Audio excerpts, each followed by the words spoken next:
because it's a displacement process, so there's still a potential for that water, if there's any leaks or any porous rocks or whatever under there, there's still the potential for it to get up into the water table. And another thing that I noticed from your film is, in America, unless I was mistaken, it was all poor areas. It was all poor people that couldn't fight, couldn't afford lawyers. I bet they weren't drilling under the senator's house.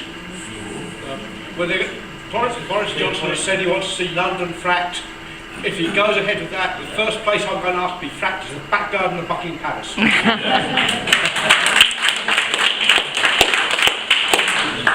You're spot on.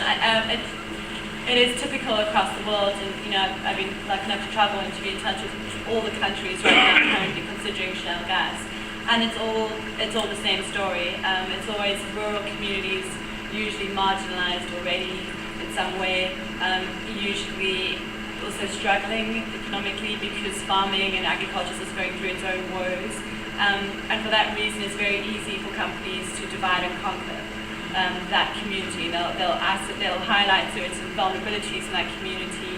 In Ireland we saw just more on sort of the old sort of religious sectors within those communities. In South Africa it's often about race and socioeconomic disparities. In America, if you're against fracking, you're against the American dream. Whatever it is, there's a way of distracting the debates, so it leaves you two bickering rather than having a constructive conversation about the issue at hand. I think that there's also great strength in rural communities because I grew up in one, knowing that there's a kind of tie there that you don't find in urban centres, and I think that can be to your benefit to really meet and to stand together and trust that your neighbour is doing the same. Gentleman at the back. I was doing some property